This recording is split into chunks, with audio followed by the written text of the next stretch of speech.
Hello friends, কি খবৰ আপোনালোকৰ আশা কৰো সকলো ভালে কুশলে আছে আমিও বৰ্তমান ঠিকে আছো আৰু আজি মই এটা ধুনিয়া চিকেনৰ ৰেচিপি লৈ আহিছো একেবাৰে হোম ষ্টাইল বনোৱা চিকেন এটা এটো আপোনালোকে দেশী ষ্টাইল চিকেন কাৰি ক'ব পাৰে নহলে ভিলেজ ষ্টাইল চিকেন কাৰি ক'ব পাৰে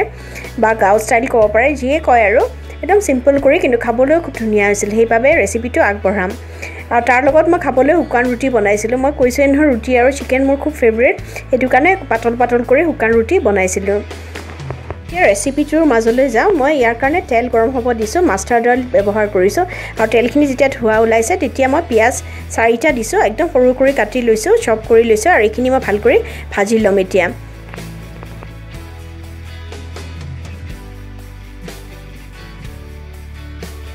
এতিয়া মই নহৰু আদাখিনি এনে থেতিলিয়াই লম মই এনেকৈ ভাল পাওঁ আপোনালোকে গ্ৰাইণ্ডাৰ জাৰো ব্যৱহাৰ কৰিব পাৰে গ্ৰাইণ্ডাৰতো দিব পাৰে মই এনেকৈ থেতিলিয়াই লৈছো ভাল কৰি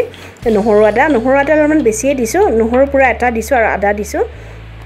এফালে মই পিয়াজখিনিও ভাল কৰি ভাজি আছো যেতিয়ালৈ ৰঙা নহয় কালাৰটো গোল্ডেন ব্ৰাউন নহয় তেতিয়ালৈ মই ভাল কৰি পিয়াজখিনি ভাজি থাকিম এতিয়া মই নহৰু আদা থেতিলিয়াই যে লৈছিলো পেষ্ট কৰা নাই আৰু এনে অলপমান থেতিলিয়াই লোৱা সেইখিনি মই ইয়াতে যোগ কৰি দিছো পুৰা 3 টেবুলস্পুন হৈছে নহৰু আদা আৰু চিকেনৰ নহৰু আদাটো বেছি গোন্ধটো আহিলে ভাল লাগে আৰু খাই বেছি তেতিয়া টেষ্টটো হয় সেইবাবে মই নহৰু আদা অলপমান বেছি দিছো আৰু এতিয়া আকৌ মই ভাল কৰি ভাজিব ধৰিছো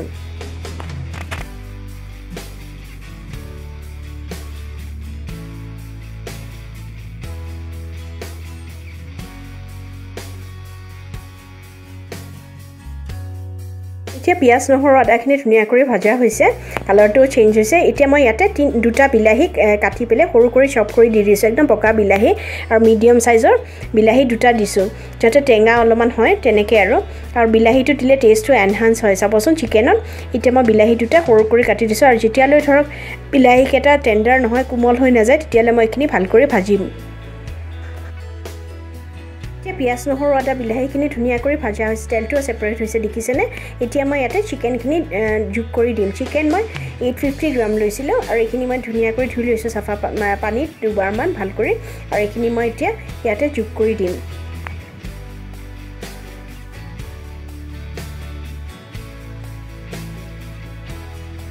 মই ইয়াতে ড্ৰাই মছলাখিনি ব্যৱহাৰ কৰিম এয়া নিমখ দিলো সোৱাদমতে যিমান ধৰক জুলখন বিচাৰে তেনেকৈ আপোনালোকো দি দিব মই এইখিনিমান নিমখ দিলো এয়া নিমখ দিয়াৰ পিছত হালধি দিম হালধিটো একদম লোকেল হালধি ইয়াৰে খুব ধুনিয়া হয় দোকানে কালাৰটো আৰু নেচাৰেল আৰু আৰ্টিফিশিয়াল কোনো একো নাই আৰু ইয়াৰ পিছত মই জিৰাৰ গুৰি দিলো জিৰাৰ গুৰি দিয়াৰ পিছত মই ধনিয়াৰ গুৰি দিলো জিৰা ধনিয়া দিয়াৰ পিছত মই ইয়াতে ৰেড চিলি পাউডাৰটো ব্যৱহাৰ কৰিম এয়া ৰেড চিলি পাউডাৰ মই কাশ্মীৰীটো ইউজ কৰা নাই কিন্তু ৰেড চিলি পাউডাৰ দিছো আৰু শাহী গৰম মছলাটো দিছো আৰু শাহী গৰম মছলা খুব ধুনিয়া এটা ফ্লেভাৰ আনে চিকেনত হেতু কাৰণে মই এইটো মছলা গুৰি ব্যৱহাৰ কৰো আৰু এতিয়া গুটিখিনি ভাল কৰি লৰাই পেলে ভাজিব লাগিব যাতে চিকেনখিনি মছলাখিনিৰ লগত মিলি যায় মান ধুনিয়া হৈছে দেখিছেনে কালাৰটো ৰেড চিলি পাউডাৰে কালাৰটো আনিছে আৰু বিলাহী যে দিছিলো বিলাহী দিলে চিকেনত খুব ধুনিয়া এটা কালাৰ হয় টেষ্টটো বহুত বঢ়াই দিয়ে বিলাহীয়ে এয়া চাওকচোন কালাৰটো কি ধুনিয়া হৈছে এনেকৈ আমি ভাজিব লাগিব অলপমান দেৰি এতিয়া লাহে লাহে তেলটো সেপাৰেট হৈছে দেখিছেনে চিকেনৰ পৰা ওলাইছে আৰু এতিয়া মই এখন ঢাকন দি দিম এটো ষ্টেজত এখন ঢাকন দি দিব লাগে এয়া মই এখন ঢাকন দি দিলো অলপমান দেৰিৰ কাৰণে ধৰক 5 মিনিট মানৰ কাৰণে ঢাকনখন দিলো আৰু 5 মিনিট মান পিছত মই ঢাকনখন খুলি চালো এতিয়া চিকেনখিনি আৰু বেছি ধুনিয়া কৰি তাৰ মছলাখিনি সোমাই যায় আৰু ফ্লেমটো কমাই মই ঢাকনখন দিছিলো আৰু এতিয়া আকৌ এবাৰ ভাল কৰি লৰাই পেলে এইখিনি আৰু ভাজা হৈছে ধুনিয়া কৰি এতিয়া পানী দিব পৰা হৈ গৈছে এতিয়া মই ইয়াতে কুহুমীয়া পানী যোগ কৰি দিলো এয়া মই 2 কাপ মান দিছো আৰু পানী তেনেকৈ আপোনালোকে ধৰক যিমান জুলখন বিচাৰে যিমান গ্ৰেভিটো বিচাৰে তেনেকৈ দিব আৰু বেছি পানী দিয়া নাই যিহেতু অলপমান ড্ৰাই কৰি মই ভাল পাওঁ চিকেনটো আৰু এতিয়া ধুনিয়া কৰি মই লৰাই দিছো গুটিখিনি আৰু এতিয়া আকৌ এবাৰ ঢাকন এখন দিম যাতে চিকেনখিনি ধুনিয়া কৰি সিজি যায়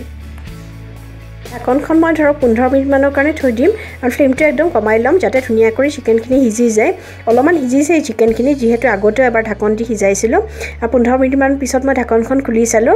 আৰু এতিয়া মই চিকেনখিনি অলপমান ডাঠ কৰি দিম চিকেনখিনি ধুনিয়া কৰি সিজিছে আৰু মই চিকেনখিনি অলপমান এতিয়া ডাঠ কৰি দিম তাৰমানে আৰু ঠিক কৰি দিম তেতিয়া বেছি ভাল লাগে আৰু এতিয়া ডাঠ হ'লে আৰু মই ফ্লেমটো বন্ধ কৰি দিম এতিয়া চিকেনখিনি ডাঠ হৈছে আৰু মই ফ্লেমটো বন্ধ কৰি দিম এয়া আমাৰ দেশী ষ্টাইল চিকেন কাৰি হৈ গ'ল এনেকৈ ঘৰুৱাভাৱে মই চিকেনটো বনাইছিলোঁ আৰু খাবলৈ যিহেতু খুব ধুনীয়া হৈছিলে সেইবাবে ভাবিলোঁ ৰেচিপিটো শ্বেয়াৰ কৰোঁ আশা কৰোঁ মোৰ ৰেচিপিবোৰ বা মোৰ ভিডিঅ'বোৰ আপোনালোকে ভাল পাইছে যদি ভাল পাইছে কাইণ্ডলি মোৰ চেনেলটো ছাবস্ক্ৰাইব কৰিব ওচৰত থকা বেল আইকনটো প্ৰেছ কৰি অলটো প্ৰেছ কৰিব যাতে আহিব লগা নটিফিকেশ্যনবোৰ পাই থাকে লাইক কমেণ্ট আৰু শ্বেয়াৰ কৰিব থেংক ইউ ছ' মাছ বহুত বহুত ধন্যবাদ